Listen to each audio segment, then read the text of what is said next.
Hallelujah. ಎಷ್ಟು ಜನ ಸಂತೋಷವಾಗಿದ್ದೀರಿ? ವಾಕ್ಯ ಕೇಳಕ್ಕೆ ಎಷ್ಟು ಜನ ಸಿದ್ಧವಾಗಿದ್ದೀರಿ? ಹಲ್ಲೆಲೂಯಾ. ವಾಕ್ಯ ಭಾಳ ಪ್ರಾಮುಖ್ಯವಾದದ್ದು. ಕೇಳಬೇಕು, ಆಮೇಲೆ ಹೃದಯದಲ್ಲಿ ಇಟ್ಕೋಬೇಕು. ಈ ವಾರದ ವಾಕ್ಯ ಭಾಳ ಪ್ರಾಮುಖ್ಯವಾದ ವಾಕ್ಯ. ಎಲ್ಲರಿಗೂ ಆಶೀರ್ವಾದ ಬೇಕು ಇಲ್ವಾ? ಎಷ್ಟು ಜನಕ್ಕೆ ಆಶೀರ್ವಾದ ಬೇಕು? ಸ್ವಲ್ಪ ಕೈ ಎತ್ತರೆ. ಎಲ್ಲರಿಗೂ ಆಶೀರ್ವಾದ ಬೇಕು.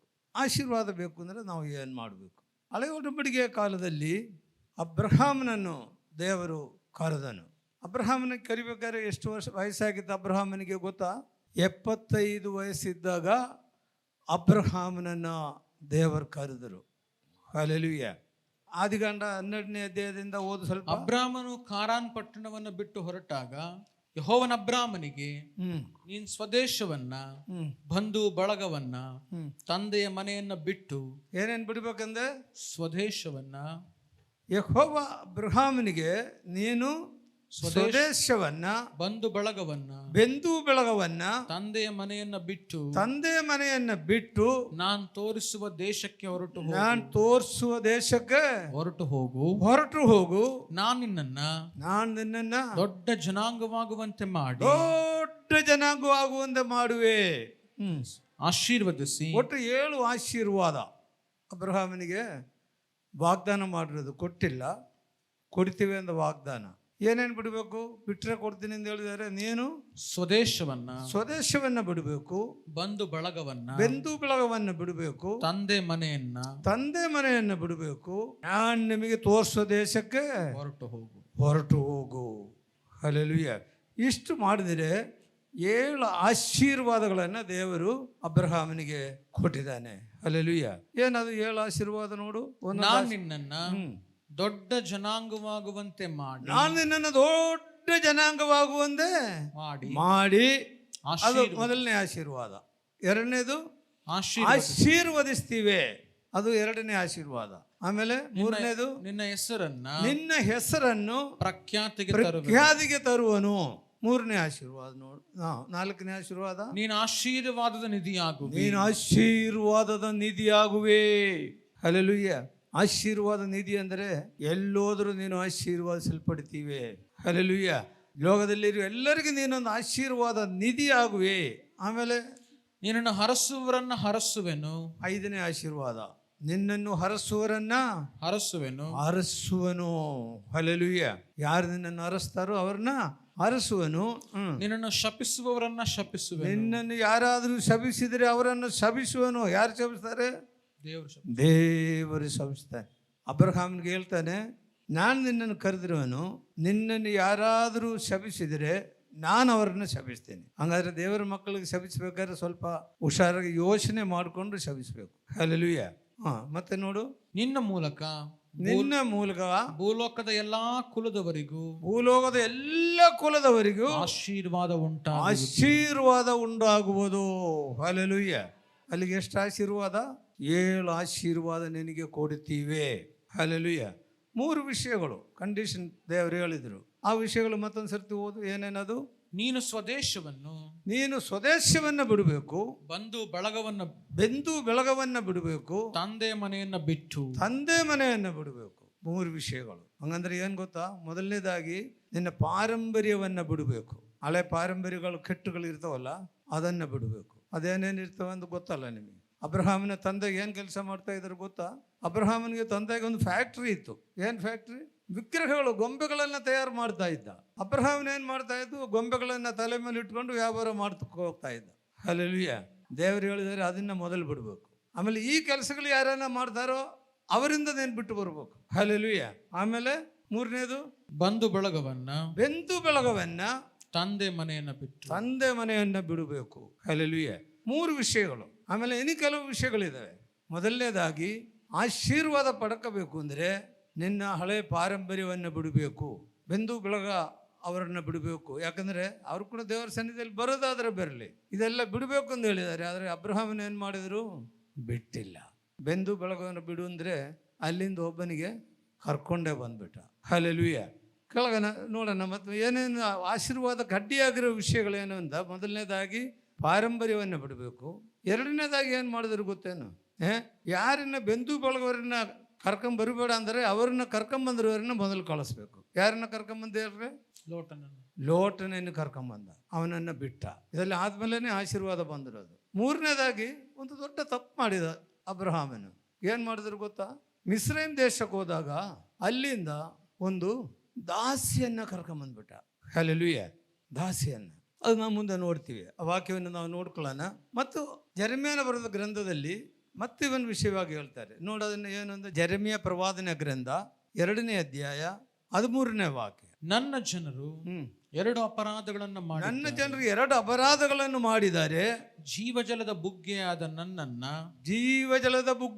ನನ್ನನ್ನ ಬಿಟ್ಟಿದ್ದಾರೆ. ಅದು ಮೊದಲನೇದು. ಯಾಕೆ ಬಿಟ್ಟಿದ್ದಾರೆ? ಇಲ್ಲಿ ಆದಿಕಾಂಡದಲ್ಲಿ ನಾವು ಓದ್ತಾ ಬರುವುದಾದರೆ ಏನು ಮಾಡಿದಾನಂದರೆ, ಕೆಳಗಡೆ ನೋಡಿದರೆ ಅಬ್ರಹಾಮನ ಏನು ಮಾಡಿದ್ರು ಗೊತ್ತೇನು? ನಾನು ಹೇಳಿರೋ ದೇಶಕ್ಕೆ ಹೋಗ್ಬೇಕು. ದೇಶಕ್ಕೆ ಹೋಗಿದ್ದ. ಬರ್ತಾ ಏನಾಯಿತು? ಅಲ್ಲಿ ಬರಗಾಲ ಉಂಟಾದಾಗ ಮಿಸ್ರೈಮ್ ದೇಶಕ್ಕೆ ಹೋದ. ಅಲ್ಲೇ ತಪ್ಪು ಮಾಡಿಬಿಟ್ಟ. ಮಿಸ್ರೈಮ್ ದೇಶಕ್ಕೆ ಹೋದ, ಅಲ್ಲಿ ಸಮೃದ್ಧಿಯಾದ ಸಿಕ್ತು.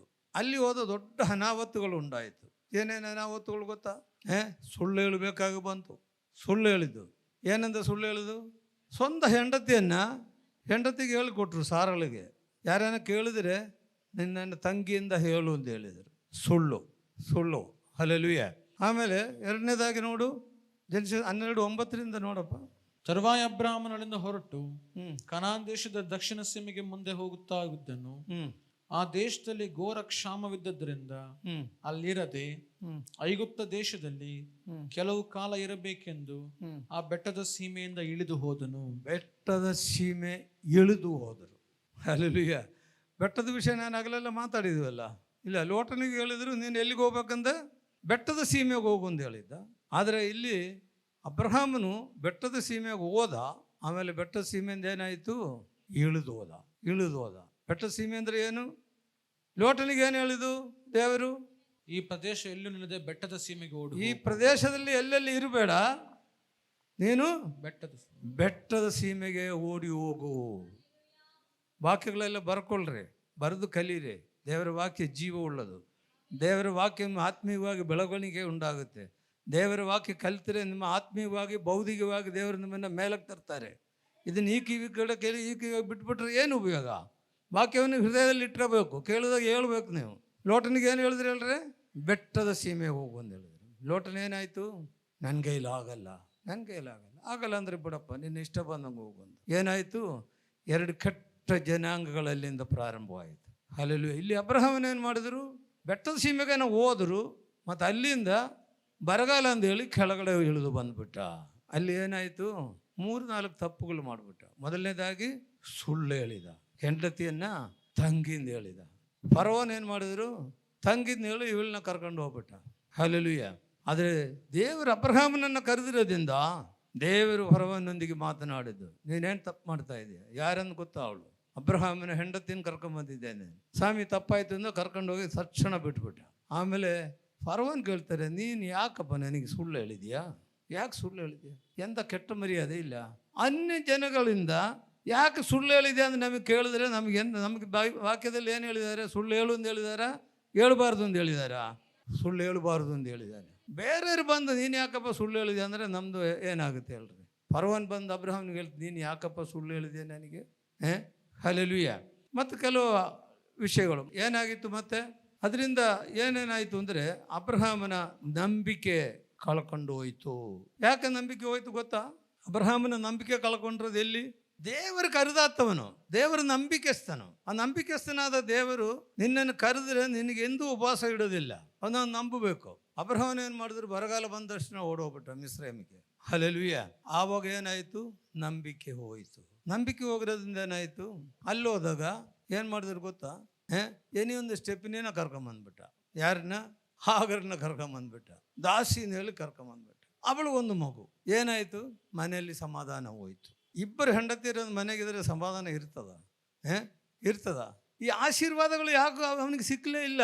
ಯಾಕೆ ಸಿಕ್ಕಲಿಲ್ಲ? ಮನೆಯಲ್ಲಿ ಜಗಳ. ಸಾರಲು ಹೇಳಿದರು ಮೊದಲನೇ ಅವಳನ್ನ ಒಳಗೆ ಕಳಿಸು ಅಂತ ಹೇಳಿದರು. ಯಾರನ್ನ?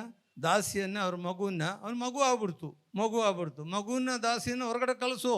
ದಾಸಿ ಹೇಳಿದ್ರು. ಇವನು ಭಾಳ ಯೋಚನೆ ಆಗ್ಬಿಟ್ಟ, ನಂದು ಮಗು ಆಗೈತೆ, ಏನು ಮಾಡಲ ಅಂತ. ದೇವರ ಅಬ್ರಹಾಮನಿಗೆ ಮಾತಾಡಿದ. ಅವಳು ಹೆಂಡತಿ ಹೇಳಿದನ್ನ ಕೇಳಿದೆ. ಮೊದಲನೇ ಅವಳನ್ನ ಹೊರಗೆ ಕಳಿಸು. ಹೊರಗೆ ಕಳಿಸಿದ ಮೇಲೆ ಇವನಿಗೆ ಆಶೀರ್ವಾದ. 3-4 ಕೆಲಸಗಳು.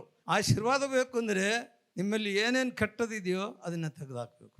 ಎರಡನೇದಾಗಿ ಲೋಟನು ಅವನಿಗೇನು ಮಾಡಿದ, ನಿನ್ನ ಬೆಂದುಬೆಗಳವರನ್ನ ಎಲ್ಲರನ್ನು ಬಿಟ್ಟು ನಾನು ಹೇಳುವ ದೇಶಕ್ಕೆ ಹೋಗು ಅಂದರೆ ಬೆಂದುಬೆಗಳನ್ನು ಬಿಟ್ರ ಲೋಟನ್ನು ಕರ್ಕೊಂಬಂದ್ಬಿಟ್ಟ. ಲೋಟನಿಗೆ ಕರ್ಕೊಂಬಂದಾಗ ಅಲ್ಲಿ ಗಲಾಟೆ. ಅಬ್ರಹಾಮನ ಐಶ್ವರ್ಯವಾಯಿತು, ಕುರಿಗಳು ದನಗಳು ಬೇಕಾದಷ್ಟು ಐಶ್ವರ್ಯ ಉಂಟಾಯಿತು. ಕಡೆಗೇನಾಯಿತು, ಆ ಕುರಿ ಕಾಯೋರು ಭಾಳ ಜನ, ಲೋಟನ ಕುರಿ ಕಾಯೋರು ಇಷ್ಟು ಜನ, ಅವರಿಬ್ಬರು ಹೊಡೆದಾಟ. ಕುರಿ ಮೇಯಿಸಕ್ಕೆ ಯಾರಿಗೆ, ಕುರುಬರಿಗೆ ಹೊಡೆದಾಟ ಆಗ್ಬಿಡ್ತು. ಆವಾಗ ಅಬ್ರಹಾಮನ ಹೇಳಿದರು, ಅಪ್ಪ ನೀನು ಒಂದು ಕಡೆ ಆರಿಸ್ಕೊಂಬಿಡು, ನೀನು ಬಿಟ್ಟಿದ್ದು ನಾನು ತಗೊಳ್ತೀನಿ, ನೀನು ಯಾವ ದೇಶ ಬೇಕು ನೀನು ಆರಿಸ್ಕೊಂಬಿಟ್ಟು ಹೋಗು ಅಂದ್ಬಿಟ್ಟ. ಲೋಟನ ಏನು ಮಾಡಿದ್ರೆ ಒಳ್ಳೆ ನೀರಾವರಿ ಜಾಗ ನೋಡಿಕೊಂಡು ಹೋಗ್ಬಿಟ್ಟ. ಹಲ್ಲೆಲೂಯಾ. ಲೋಟನ್ ಬಿಟ್ಟಿದ್ದನ್ನು ಯಾರು ತಗೊಂಡ್ರು, ಅಬ್ರಹಾಮನ್ ತಗೊಂಡ್ರು. ಹಾಗಾದ್ರೆ ಏನೇನು ಬಿಟ್ಟರು ಇವಾಗ, ದಾಸಿಯನ್ನು ಬಿಟ್ಟ. ಎರಡನೇದಾಗಿ ಲೋಟನನ್ನು ಬಿಟ್ಟ. ಹಲ್ಲೆಲೂಯಾ. ನಿನಗೆ ಆಶೀರ್ವಾದ ಬೇಕಾ, ಇದನ್ನೆಲ್ಲ ಬಿಡಬೇಕು. ಸುಮ್ಮನೆ ಆಶೀರ್ವಾದ ಸುಮ್ಮನೆ ಸಿಕ್ಕಲ್ಲ. ಹಲ್ಲೆಲೂಯಾ. ಇದನ್ನೆಲ್ಲ ನೀವು ಬಿಟ್ಟರೆ ನಿನಗೆ ಆಶೀರ್ವಾದ ದೇವರು ಕೊಡುವುದಾಗಿರ್ತಾರೆ. ಹಲ್ಲೆಲೂಯಾ. ಅಬ್ರಹಾಮನ ಮೊದಲನೇದಾಗಿ ನಂಬಿಕೆ ಹೊರಟೋಯ್ತು. ಹೆಂಗೆ ನಂಬಿಕೆ ಹೊರಟೋಯ್ತು, ದೇವರು ನನ್ನ ಕರೆದಾತನ ನನ್ನ ನಂಬಿಕೆಸ್ತನದಾಗಿ ಅವನು ನಂಬಬೇಕಾಯ್ತು. ನಂಬಿಕೆ ಬಿಟ್ಬಿಟ್ಟು. ಎಷ್ಟು ಜನ ನಂಬ್ತೀರಿ? ಏನಾದರೂ ಕಷ್ಟ ತೊಂದರೆ ಬಂದಾಗ ಎಲ್ಲೈತೆ ದೇವರಿಂದ ಹೇಳಿ ಹೋಗ್ತೀರಾ? ಅನ್ಯ ಜನರು ಹೇಳ್ತಾರೆ, ನೀನು ಏಸಾಮಿ ನಂಬಿದೆಯಲ್ಲ, ಯಾಕೆ ಇಷ್ಟೊಂದು ಕಷ್ಟ ನಿನಗೆ? ಅವಾಗ ಏನು ಹೇಳ್ತೀರ ನೀವು? ನನಗೆ ಕರೆದಾತವನು ನಂಬಿಕೆಸ್ತನು, ಅವನು ನನ್ನನ್ನು ನಡೆಸ್ತಾನೆ. ಹಲ್ಲೆಲೂಯಾ. ಅವನು ನನ್ನನ್ನು ನಡೆಸ್ತಾನೆ, ನನಗೆ ನಂಬಿಕೆ ಐತೆ. ಎಷ್ಟು ಜನ ಧೈರ್ಯದಿಂದ ಹೇಳ್ತೀರಿ ಇದನ್ನು? ಹಲ್ಲೆಲೂಯಾ. ಅಬ್ರಹಾಮನ ನಂಬಿಕೆ ಕಳ್ಕೊಂಡ್ರು. ಆಮೇಲೆ ಎರಡನೇದಾಗಿ ಏನು ಗೊತ್ತಾ, ಅವನು ಪರಿಶುದ್ಧತೆ ಕೂಡ ಕಳ್ಕೊಂಬಿಟ್ಟ. ಪರಿಶುದ್ಧತೆ 6 ವಿಷಯಗಳಿದ್ದಾವೆ. ಒಂದನೇದಾಗಿ ನಂಬಿಕೆ ಕಳ್ಕೊಂಡ್ರು, ಎರಡನೇದಾಗಿ ಪರಿಶುದ್ಧತೆ ಹೋಯಿತು. ಅಲ್ಲಿ ಹೋದಾಗ ಸುಳ್ಳು ಹೇಳಿದ್ರೆ ಏನೇನು ಪರಿಶುದ್ಧತೆ, ಅಲ್ಲಿಂದ ಇನ್ನೊಂದು ಹೆಂಡತಿನ ಕರ್ಕೊಂಬಂದರೆ ಅದೆಂಥ ಪರಿಶುದ್ಧತೆನೂ ಹೋಯಿತು. ಸುಳ್ಳು ಹೇಳಿಬಿಟ್ರು. ಆಮೇಲೆ ಸಾಕ್ಷಿನೂ ಕಳ್ಕೊಂಬಿಟ್ಟ. ಏನು ಕಳ್ಕೊಂಡ್ರು? ಸಾಕ್ಷಿ ಕಳ್ಕೊಂಡ್ರು. ಆದಿಕಾಂಡ ನೋಡ್ರಿ 18ನೇ ವಾಕ್ಯ ನೋಡು. 18ನೇ ವಾಕ್ಯ. ಆಗ ಫರೋಹನು ಅಬ್ರಾಮನನ್ನ ಕರೆಸಿ, ಯಾಕೆ ಹೀಗೆ ಮಾಡಿದೆ? ಹೆಂಡತಿ ಎಂದು ಯಾಕೆ ನನಗೆ ತಿಳಿಸಲಿಲ್ಲ? ತಂಗಿ ಎಂದು ಯಾಕೆ ಹೇಳಿದೆ? ಹೀಗೆ ಹೇಳಿದ್ದರಿಂದ ಆಕೆಯನ್ನು ಹೆಂಡತಿಯಾಗಲಿಕ್ಕೆ ತೆಗೆದುಕೊಂಡನಲ್ಲ. ಇಗೋ ನಿನ್ನ ಹೆಂಡತಿ ಕರೆದುಕೊಂಡು ಹೋಗು ಎಂದು ಹೇಳಿದರು. ಸಾರಳು ಫರೋನ್ ಕರ್ಕೊಂಡು ಹೋಗಿದ ತಕ್ಷಣ ದೇವರಲ್ಲಿ ಕಾರ್ಯ ಮಾಡಿಬಿಟ್ಟ. ಫರೋನ್ಗೆ ಹಿಂಸೆ ಕೊಡಕ್ಕೆ ಸಹಕಾರ ಬಿಟ್ಟ. ನೀನು ಯಾರನ್ನ ಕರ್ಕೊಂಬಂದಿದ್ಯಾ? ಅಬ್ರಹಾಮ್ ನಾನು ಕರೆದಿರೋನು. ಒಂದು ವೇಳೆ ಅವನು ತಪ್ಪು ಮಾಡಿರ್ಬೋದು, ನೀನು ಹೆಂಗೆ ಕರ್ಕೊಂಬಂದಿದ್ಯಾ? ಅವ್ನು ತಂಗಿಂದ ಹೇಳಿದ್ರೆ ಕರ್ಕೊಂಬರ್ತೀಯದೇನೋ, ಮೊದಲು ಕರ್ಕೊಂಡು ಹೋಗಿಬಿಡು. ಯಾರು ಮಾತಾಡಿದರು? ದೇವರು ಫರೋನೊಂದಿಗೆ ಮಾತನಾಡಿದರು. ಹಲ್ಲೆಲೂಯಾ. ಅಂತ ಫರೋನು ಗಡಗಡ ನಡುಕ್ತಾ ಅಬ್ರಹಾಮನ ಹೆಂಡತಿಯನ್ನು ಕರ್ಕೊಂಡೋಗಿ ಬಿಟ್ಬಿಟ್ಟ. ಹಲ್ಲೆಲೂಯಾ. ಹಾಗಾದರೆ ಏನಾಯಿತು? ಸಾಕ್ಷಿನೂ ಹೋಯ್ತು, ಸಮಾಧಾನ ಹೋಯ್ತು. ನೋಡ್ರಿ 16ನೇ ಅಧ್ಯಾಯ 1-2 ವಾಕ್ಯ. 16:1-2 ವಾಕ್ಯ. ಅಬ್ರಹಾಮನ ಹೆಂಡತಿಯಾದ ಸಾರಾಯಳಿಗೆ ಮಕ್ಕಳಿರಲಿಲ್ಲ. ಆಕೆಗೆ ಐಗುಪ್ತ ದೇಶದವಳು ಹಾಗರಳೆಂಬ ದಾಸಿ ಇದ್ದಳು. ಹೀಗಿರಲಾಗಿ ಸಾರಳು ಅಬ್ರಹಾಮನಿಗೆ, ಯೆಹೋವನು ನಿನಗೆ ಮಕ್ಕಳನ್ನು ಕೊಡಲಿಲ್ಲ ಅಷ್ಟೇ, ನಿನ್ನ ದಾಸಿಯ ಬಳಿಗೆ ಹೋಗಬೇಕು, ಒಂದು ವೇಳೆ ಅವಳ ಮೂಲಕ ನನಗೆ ಸಂತಾನವಾದಿತ್ತು ಎಂದು ಹೇಳಲು ಅಬ್ರಾಮನು ಆಕೆಯ ಮಾತಿಗೆ ಸಮ್ಮತಿ ಪಟ್ಟನು. ಹಲ್ಲೆಲೂಯಾ. ಏನಾಯಿತು? ದಾಸಿನ ಕರ್ಕೊಂಬಂದ್ರಲ್ಲ, ನೀನು ಅವಳ ಜೊತೆಗೆ ಹೋಗೋ, ನನಗೆ ಒಟ್ಟಿನಲ್ಲಿ ಮಕ್ಕಳು ಬೇಕು. ದೇವರೇನು ಹೇಳಿದ್ದಾರೆ ನೋಡ್ರಿ. ಆದಿಕಾಂಡ 12ನೇ ಅಧ್ಯಾಯದಲ್ಲಿ ಏನಂತ ಹೇಳಿದ್ದಾರೆ? ನಾನು ದೊಡ್ಡ ಜನಾಂಗವಾಗಿ ಮಾಡಿದ್ದೀವಿ. ನೀನು ಅಡ್ಡದಾರಿಗೆ ಹೋಗಕ್ಕಲ್ಲ ಎಲ್ರದು. ಅಡ್ಡದಾರಿಗೆ ಹೋಗಿದ್ರೆ ಮಕ್ಕಳಾಗುತ್ತೆ, ಅದು ನಿನಗೆ ಶಾಪನೇ ಆಗೋದು. ಇದು ಪ್ರಪಂಚಕ್ಕೂ ಒಂದು ದೊಡ್ಡ ಶಾಪ ಆಗ್ಬಿಟ್ಟೆ. ಹಲ್ಲೆಲೂಯಾ. ನೀನು ಅಡ್ಡದಾರಿಗೆ ಹೋದರೆ ನಿನ್ನ ಕುಟುಂಬದಲ್ಲಿ ಸಮಾಧಾನ ಇರಲ್ಲ, ಶಾಂತಿ ಇರಲ್ಲ. ಸಾರಳು, ಅಬ್ರಹಾಮ್ ಸಾರಳು ಹೇಳ್ತಾಳೆ, ನೀನು ಭಾರಿ ಸೌಂದರ್ಯವದಿ, ಅಬ್ರಹಾಮನ ಹೆಂಡತಿ ಮೇಲೆ ಭಾಳ ನಂಬಿಕೆ ಇತ್ತು, ಭಾಳ ಸೌಂದರ್ಯ ಇತ್ತಂದ ಸಾರಳಿಗೆ. ಆದರೆ ಅವಳು ಪಾಪ ಒಳ್ಳೆ ಒಂದು ಹೆಂಡತಿ ಆಗಿದ್ದ, ಮಕ್ಕಳಿರಲಿಲ್ಲ ಅಷ್ಟೇ ಅವಳಿಗೆ. ಭಾಳ ಸೌಂದರ್ಯವಾದ ಒಂದು ಹೆಂಡತಿ ಇತ್ತು. ಮತ್ತು ಒಂದು ಬೇಕಾಗಿತ್ತು ಅವನಿಗೆ. ಏನಾಯಿತು, ಮನೆಯಲ್ಲೇನಾಯಿತು, ಜಗಳ, ಭಯಂಕರ ಜಗಳ. ಅಬ್ರಹಾಮ್ ತಲೆ ಕೆಟ್ಟು ಹೋಗ್ಬಿಡ್ತು, ಅಷ್ಟು ಜಗಳ. ಅವನು ಸುಮ್ಮನೆ ಇದ್ದ, ಏನು ಮಾಡಲಿ ಅಂದೇಳಿ. ಹೆಂಡತಿ ಕಡೆಗೆ ಸಾರಲು ಬಂದು ಮೊದಲು ಕಳಿಸೋ, ನನಗೆ ಹೊರಗಡೆ ಕಳಿಸೋದು, ನನಗೆ ಸಾಕಾಗ್ಬಿಟ್ಟೈತೆ ಅವಳಿಂದ, ಹೊರಗಡೆ ಕಳಿಸ್ಬಿಟ್ರು. ಹಲ್ಲೆಲೂಯ. ಈ ಕಳಿಸಿದ ಮೇಲೆ ಆಶೀರ್ವಾದಗಳನ್ನು ಬರೋಕ್ಕೆ ಶುರುವಾಯಿತು. ಹಲ್ಲೆಲೂಯ. ಆಮೇಲೆ ಏನಾಯ್ತು ಗೊತ್ತಾ, ಇದೆಲ್ಲ ತಪ್ಪು ಮಾಡಿದ ಮೇಲೆ ಕಡೆಗೆ ಅಬ್ರಹಾಮನು ತನ್ನನ್ನೇ ತಾನೇ ಒಪ್ಪಿಸಿಕೊಟ್ಟನು. ದೇವ್ರ ಮಕ್ಕಳು ಎಲ್ಲರೂ ತಪ್ಪು ಮಾಡ್ತಾರೆ. ಅಬ್ರಹಾಮನಿಗೆ ಕರೆದ್ರೇನು ದೇವರು, ನಾನು ತೋರಿಸೋ ದೇಶಕ್ಕೆ ಹೋಗುಂದು ಹೇಳಿರೋದು ದೇವರು. ಅಬ್ರಹಾಮನ ವಾಕ್ಯವನ್ನು ಸ್ವೀಕಾರ ಮಾಡಿದರು, ನಂಬಿಕೆಯಿಂದ ದೇವರು ಕರೆದ ತಕ್ಷಣ ಬಂದರು. ಆದರೂ ಏನಾಯಿತು, ತಪ್ಪಾಗ್ಬಿಡ್ತು ಮಧ್ಯದಲ್ಲಿ. ಎಷ್ಟೋ ತಪ್ಪು ಮಾಡಿಬಿಟ್ಟ. ಹಲ್ಲೆಲೂಯ. ತಪ್ಪು ಮಾಡಿರೋದ್ರಿಂದ ಅಬ್ರಹಾಮನ ಗೊತ್ತಾಯಿತು, ನಾನು ಭಾಳ ತಪ್ಪು ಮಾಡಿಬಿಟ್ಟಿದ್ದೇನೆ. 7 ಆಶೀರ್ವಾದ ತಪ್ಪು ಮಾಡೋರಿಗೆ ಕೊಡ್ತಾರ? ಯಾಕ್ರೆ ಆಶೀರ್ವಾದ ಸಿಕ್ಕಲ್ಲ ಹೇಳ್ರೆ? ಯಾಕೆ ಆಶೀರ್ವಾದ ಸಿಕ್ಕಲ್ಲ? ಸ್ವಲ್ಪ ಯೋಚನೆ ಮಾಡ್ಕೊಳ್ಳಿ. ಯಾಕೆ ಸಿಕ್ಕಲ್ಲ ಆಶೀರ್ವಾದ? ಕರೆದಾತನ ನಂಬಿಕೆಸ್ತನೊಂದು ನಂಬಿದ್ರೆ ಆಶೀರ್ವಾದ ಸಿಕ್ಕುತ್ತೆ. ನೀನು ತಪ್ಪು ಮಾಡಿದ್ರೆ ಆಶೀರ್ವಾದ ಸಿಕ್ಕಲ್ಲ ನಿನಗೆ. ನೀನು ಅಡ್ಡದಾರಿಯಲ್ಲಿ ಹೋದರೆ ಆಶೀರ್ವಾದ ಸಿಕ್ಕಲ್ಲ. ಅರ್ಥ ಮಾಡ್ಕೊಳ್ರಿ. ಅಬ್ರಹಾಮನು ನಂಬಿಕೆಗೆ ತಂದೆ ಎಂಬುದಾಗಿ ಹೇಳ್ತಾರೆ, ನಿಜ ಅದು. ಆದರೆ ಅವನು ತಪ್ಪು ಮಾಡಿಬಿಟ್ಟ. ತಪ್ಪು ಮಾಡಿ ಕಡೆಗೆ ಅವನು ಒಪ್ಕೊಂಡ್ಬಿಟ್ಟ, ನಾನು ತಪ್ಪು ಮಾಡಿದ್ದೇನೆ. ಎಷ್ಟು ತಪ್ಪು ಮಾಡಿದ್ದಾನೆ ಅವನು ಗೊತ್ತಾ? ಭಾಳ ತಪ್ಪು ಮಾಡಿದ್ದಾನೆ. ಹಲ್ಲೆಲೂಯ. ತಪ್ಪು ಮಾಡಿರೋದ್ರಿಂದ ಆಶೀರ್ವಾದಗಳನ್ನು ಕಳ್ಕೊಟ್ರು. ಹಲ್ಲೆಲೂಯ. ನೋಡ್ರಿ 17ನೇ ಅಧ್ಯಾಯ 3ನೇ ವಾಕ್ಯ. ಅಬ್ರಹಾಮನು ಅಡ್ಡ ಬೀಳಲು ದೇವರವನ ಸಂಗಡ ಮಾತಾಡಿ, ನಾನಂತೂ ನಿನಗೆ ವಾಗ್ದಾನ ಮಾಡುತ್ತೇನೆ, ಏನೆಂದರೆ ನೀನು ಅನೇಕ ಜನಾಂಗಗಳಿಗೆ ಮೂಲ ಪುರುಷನಾಗುವೆ. ಇನ್ನು ಮುಂದೆ ನಿನಗೆ ಅಬ್ರಾಮ ಎಂದು ಹೆಸರಿರುವುದಿಲ್ಲ, ನಿನ್ನನ್ನು ಅನೇಕ ಜನಾಂಗಗಳಿಗೆ ಮೂಲ ಪಿತೃವಾಗಿ ನೇಮಿಸಿರುವುದರಿಂದ ನಿನಗೆ ಅಬ್ರಹಾಮನೆಂದು ಹೆಸರಿರುವುದು. ದೇವರಿಗೆ ಮರೆಯಾದದೊಂದೂ ಇಲ್ಲ. ಅಬ್ರಹಾಮ್ ತಿಳ್ಕೊಂಡ್ರು, ದೇವರಿಗೆ ಮರೆಯಾದೊಂದೂ ಇಲ್ಲ, ನಾನು ತಪ್ಪು ಮಾಡಿಬಿಟ್ಟಿದ್ದೇನೆ. ಹಲ್ಲೆಲೂಯ.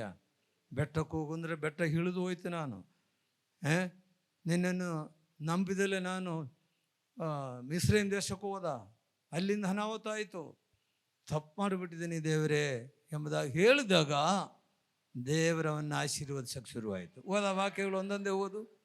ಅಬ್ರಾಮನು ಅಡ್ಡ ಬೀಳಲು, ಅಬ್ರಹಾಮನ ಅಡ್ಡ ಬೀಳಲು ದೇವರವನ ಸಂಗಡ ಮಾತಾಡಿ, ದೇವರವನ ಸಂಗಡ ಮಾತಾಡಿದರು. ದೇವರ ಮಕ್ಕಳೇ, ನೀನು ದೇವರಿಗೆ ಅಡ್ಡ ಬೀಳ್ತೀರಾ? ದೇವರು ಮಾತಾಡ್ತಾರೆ. ಇಲ್ಲ ಬಿಟ್ಟು ಹೋಗ್ತೀರಾ ದೇವರನ್ನ? ತಪ್ಪು ಮಾಡ್ಕೊಂಡು ಅಡ್ಡದಾರೆ ಹೋಗ್ತೀರಾ? ಬೆಟ್ಟಕ್ಕೆ ಹೋಗಂದ್ರೆ ಕೆಳಗೆ ಇಳಿತೀರಾ? ಸರ್ವ ದೊಡ್ಡ ಜನಾಂಗ ಮಾಡ್ತೀನಿ ಅಂದರೆ ಇನ್ನೊಂದು ಸ್ಟೆಪ್ಪಿನ ಇಟ್ಕೊಳ್ತೀರಾ? ನನಗೆ ವಯಸ್ಸಾಗುತ್ತೆ, ನನಗೆ ಮಕ್ಕಳಾಗಲ್ಲ ಅಂತ. ದೇವ್ರು ಕೊಡೋಕ್ಕೆ ಶಕ್ತನಲ್ವಾ? ದೇವ್ರು ಕೊಡೋಕ್ಕೆ ಶಕ್ತನಲ್ವಾ? ಮತ್ತು ಯಾಕೆ ನಂಬಲಿಲ್ಲ? ನಂಬಿಕೆ ತಪ್ಪೋಯಿತು. ಹಲ್ಲೆಲೂಯ. ಕಡೆಗೆ ಅಬ್ರಹಾಮನು ಒಪ್ಪಿಸ್ಕೊಂಡಾಗ ಒಂದೊಂದೇ ಹೇಳ್ತಾನೆ, ದೇವರವನ ಸಂಗಡ ಮಾತನಾಡಿ, ನಾನಂದು ನಿನಗೆ ವಾಗ್ದಾನ ಮಾಡಿದ್ದೀನಿ. ಎಲ್ಲ ಈ ವಾಗ್ದಾನ ಮಾಡಿದಾನಲ್ಲ. ಏನಂದರೆ ನೀನು ಅನೇಕ ಜನಾಂಗಗಳಿಗೆ ಮೂಲ ಪುರುಷನಾಗುವಿ. ನೀನು ಅನೇಕ ಜನಾಂಗಗಳಿಗೆ ಮೂಲ ಪುರುಷನಾಗುವೆ. ಇನ್ನು ಮುಂದೆ ನಿನಗೆ ಅಬ್ರಾಮ ಎಂದು ಹೆಸರು, ಇನ್ನು ಮುಂದೆ ನಿನಗೆ ಅಬ್ರಾಮ ಎಂದು ಹೆಸರಿರುವುದಿಲ್ಲ. ಹೆಸರು ಚೇಂಜ್ ಮಾಡಿಬಿಟ್ಟ ದೇವರು. ಹೆಸರು ಚೇಂಜ್ ಮಾಡಿಬಿಟ್ಟ. ಏನಂದ ಹೆಸರು ಇರ್ತವಂದ? ಇನ್ನು ಅನೇಕ ಜನಾಂಗಗಳಿಗೆ ಮೂಲ ಪಿತೃವಾಗಿ ಅನೇಕ ಜನಾಂಗಗಳಿಗೆ ಮೂಲ ಪುರುಷನಾಗಿ ನೇಮಿಸಿರುವುದರಿಂದ ನೇಮಿಸಿದ್ದೀನಿ. ನಿನಗೆ ಅಬ್ರಹಾಮನೆಂದು ಹೆಸರು. ನಿನಗೆ ಅಬ್ರಹಾಮ ಎಂದು ಹೆಸರಿಡುತ್ತೀವಿ. ಅಬ್ರಹಾಮ ಎಂದು ಹೆಸರಿಡುತ್ತೀವಿ. ಯಾರಿಗೆ ಮೂಲ ಪುರುಷನಂತ? ಅನೇಕ ಜನಾಂಗಗಳು ಮೂಲ ಪುರುಷನು. ಈಗ ಆಗಿದೆಯಾ ಪ್ರಪಂಚದಲ್ಲಿ? ಫಸ್ಟ್ ಜನಾಂಗಗಳು ಯಾರೇ ಪಾಪ್ಯುಲೇಷನ್ನಲ್ಲಿ? ಪ್ರಪಂಚದಲ್ಲಿ 7 ಸಾವಿರ ನಂಬಿರೋರೇ ಫಸ್ಟ್ ಜನಾಂಗಗಳು. ಹಲ್ಲೆಲೂಯ. 2ನೇ ಜನಾಂಗಗಳು ಯಾರು? ಮುಸಲ್ಮಾನರು. ಅವರು 2ನೇ ಜನಾಂಗಗಳು ಪ್ರಪಂಚದಲ್ಲಿ. ಇವರಿಬ್ಬರು ಸೇರಿದ್ರೆ ಎಷ್ಟು ಕೋಟಿ ಜನಗಳಾಗುತ್ತೆ? ಅವರೆಲ್ಲರ ಮೂಲ ಪುರುಷನು ಯಾರು? ಅಬ್ರಹಾಮನೇ. ವಾಗ್ದಾನ ಮಾಡಿದ ನೆರವೇರ್ತಾ? ದೇವರು ವಾಗ್ದಾನಗಳಲ್ಲಿ ನಂಬಿಕೆಸ್ತನ ಹೇಳ್ರಿ. ನಂಬಿಕೆಸ್ತನಾದ ದೇವರು. ನಂಬಬೇಕು ದೇವರನ್ನ. ಹಲ್ಲೆಲೂಯ. ಮೂಲ ಪುರುಷನಾಗಿದ್ದೀವಿ. ಮೇಲೆ ಏನು ಮುಂದೆ ನಿನಗೆ ಅಬ್ರಹಾಮನ ಎಂದು ಹೆಸರಿಡುವುದಿಲ್ಲ, ನಿನ್ನನ್ನು ಅನೇಕ ಜನಾಂಗಗಳಿಗೆ ಮೂಲ ಪೃಥುವಾಗಿ ನೇಮಿಸಿರುವುದರಿಂದ ನಿನಗೆ ಅಬ್ರಹಾಮನೆಂದು ಹೆಸರಿಡುವನು. ಹಲ್ಲೆಲೂಯ. ಆಮೇಲೆ ನೋಡು, ನಿನ್ನಿಂದ ನಿನಗೆ ಅತ್ಯಧಿಕವಾದ ಸಂತಾನವನ್ನು ಕೊಡುವೆನು. ನಿನಗೆ ಅತ್ಯಧಿಕವಾದ ಸಂತಾನವನ್ನು ಕೊಡುವನು. ಹಲ್ಲೆಲೂಯ. ಕೊಟ್ರ ಇದನ್ನು ನಂಬೇಕ್ರಿ. ಮೊದಲ ದೇವರು ಹೇಳಿದ್ದಾರೆ ಕೊಡ್ತೀನಿ ಅಂತ. ನಂಬಿದೆಲ್ಲ ನೀನೇನೇನೋ ಮಾಡಿದರೆ ಕೊಡ್ತಾರಾ? ಅಡ್ಡ ಬೀಳ್ರಿ ದೇವರಿಗೆ. ದೇವರು ಕೊಡ್ತಾರೆ, ದೇವರಿಗೆ ಅಡ್ಡ ಬೀಳ್ರಿ. ಆಶೀರ್ವಾದ ಸಿಕ್ಕಿಲ್ಲ ಅಂದೇಳಿ ಓಡಾಡಬೇಡ್ರಿ. ದೇವರು ಕೊಡ್ತಾರೆ. ಯಾರು ತಪ್ಪು ಆಶೀರ್ವಾದ ಕೊಡಲಿಲ್ಲ ಅಂದರೆ? ಆಶೀರ್ವಾದ ಕೊಡ್ತೀನಿ ಅಂತ ದೇವರು ಹೇಳಿದ್ದಾರೆ. ದೇವ್ರ ತಪ್ಪ? ದೇವ್ರ ತಪ್ಪು ಮೇರು ಸ್ವಲ್ಪ ಕೈ ಎದ್ರು ನೋಡೋಣ. ದೇವ್ರ ತಪ್ಪು ಮಾಡಿಬಿಟ್ಟಿದ್ದಾನೆ, ನನಗೆ ಕೊಡ್ತೀನಿ ಅಂತ ಹೇಳಿದ್ರು ಕೊಟ್ಟಿಲ್ಲ ಅಂದ. ಮತ್ತು ಯಾರದೇ ತಪ್ಪು ಹೇಳ್ರಿ? ಯಾರು ತಪ್ಪು? ನಮ್ಮದೇ ತಪ್ಪು. ಇಲ್ಲ, ಯಾಕೆ? ಅನೇಕರು ಅಡ್ಡದಾರಿಗೆ ನುಗ್ಗಿಬಿಟ್ಟ, ಮಾತು ಕೇಳಲಿಲ್ಲ. ದೇವರ ನಂಬಿಕೆಸ್ತು ಎಂಬುದು ನಂಬಲಿಲ್ಲ. ದೇವರು ನಮ್ಮ ನಡೆಸ್ತಾನೆಂಬುದು ನಾವು ನಂಬಲಿಲ್ಲ. ಹಾಗಾಗಿ ಆಶೀರ್ವಾದಗಳನ್ನು ನಾವೇ ಕಳ್ಕೊಳ್ತಾ ಇದ್ದೀವಿ. ಈಗಲೇ ಅಡ್ಡ ಬೀಳ್ರಿ. ಅಬ್ರಹಾಮನೇನು ಮಾಡಿದರು? ಅಡ್ಡ ಬಿದ್ದು ಪ್ರಾರ್ಥನೆ ಮಾಡಿ ನನ್ನನ್ನು ಕ್ಷಮಿಸಪ್ಪ ಎಂಬುದಾಗಿ. ಅವಾಗ ದೇವರವನಿಗೆ ಎಲ್ಲವನ್ನ ಆಶೀರ್ವಾದಗಳನ್ನು ತಿರುಗಿ ಕೊಟ್ಟರು ಎಂಬುದಾಗಿ ನಾವು ಪದೇ ಪದೇ ಆಶೀರ್ವಾದಗಳು. ಹಲ್ಲೆಲೂಯ. ಆಮೇಲೆ ನೋಡು, ನಿನ್ನಿಂದ ಜನಾಂಗಗಳು ಉತ್ಪತ್ತಿಯಾಗಿ ಅರಸರನ್ನ ಹುಟ್ಟುವರು. ಅರಸರು ಹುಟ್ಟುವರು. ಅರಸರು ಹುಟ್ಟುಗಳು ನಿನ್ನಿಂದ ಹುಟ್ಟಿದಾರ? ಎಷ್ಟು ಅರಸರು ಹುಟ್ಟಿದಾರಿಲ್ಲ. ದಾವೀದನಿಂದ ಹುಟ್ಟಿದ್ದಾರೆ. ನಮ್ಮ ಯೇಸುಸ್ವಾಮಿ ಯಾರು? ಅರಸನು. ಇಲ್ಲ, ಯಹೂದರ ಅರಸರಾಗಿ ಹುಟ್ಟಿರುವನು ಎಲ್ಲಿದ್ದಾನೆ? ಹಾಗಾದ್ರೆ ಯೇಸುಸ್ವಾಮಿ ಯಾರು? ಎಲ್ಲಿಂದ ಬಂದಿದ್ದು? ಅಬ್ರಹಾಮನಿಂದ ಬಂದಿರೋದು. ದಾವೀದನು ಯಾರಾಗಿದ್ದ? ಅರಸನಾಗಿದ್ದ. ಶೌಲನು ಯಾರಾಗಿದ್ದ? ಎಷ್ಟೋ ಅರಸರುಗಳು ಬಂದಿದ್ದಾರೆ. ಹಾಗಾದರೆ ದೇವರ ಮಾತು ಎಂದಿಗೂ ತಪ್ಪೋದಿಲ್ಲ. ಮಾಡ್ತೀನಿ ಅಂದರೆ ಮಾಡ್ತಾರೆ. ಹಲ್ಲೆಲೂಯ. ಆದರೆ ಸ್ವೀಕಾರ ಮಾಡ್ತಲೇ ಇರೋದು ನಮ್ಮ ತಪ್ಪು. ಹಲ್ಲೆಲೂಯ. ಯಾರ ತಪ್ಪು? ನಮ್ಮ ತಪ್ಪು. ನಮ್ಮ ಜೀವನ ನೆಟ್ಟಗಿರ್ಬೇಕ್ರಿ, ಇಲ್ವಾ? ನಮ್ಮ ಜೀವನ ಸರಿ ಇರಬೇಕು. ನಾವೆಲ್ಲ ದೇವರ ಮಕ್ಕಳಾಗಿದ್ದೀವಿ. ವಾಕ್ಯವನುಸರಿಸಿ ಜೀವಿಸಬೇಕು. ಅನೇಕ ವಿಷಯಗಳು ಅದ್ರ ಪ್ರಕಾರ ಜೀವಿಸ್ಬೇಕ್ರಿ. ಇವತ್ತೆಲ್ಲ ಕಡೆಗೆ ಮೊಬೈಲ್ಗಳು ಬಂದಿದ್ದಾವೆ. ಇಲ್ಲ, ಮೊಬೈಲ್ಗಳಲ್ಲಿ ನೀವು ಏನೇನು ನೋಡ್ತೀರಿ? ಬರೀ ವಾಕ್ಯ ನೋಡ್ತೀರಾ? ಬರೀ ಯೂಟ್ಯೂಬ್ಗಳಲ್ಲಿ ಒಳ್ಳೆ ಪ್ರಸಂಗಗಳು ಬರ್ತದೆ. ದೇವರ ವಾಕ್ಯ ಆಡಿಯೋ ಬೈಬಲ್ ಇರ್ತದೆ ವಾಕ್ಯದಲ್ಲಿ, ಅದನ್ನು ಕೇಳ್ರಿ. ಇದನ್ನು ಭಾಳ ಕೆಟ್ಟ ವಿಷಯಗಳು ಮೊಬೈಲ್ ಇರ್ತದೆ.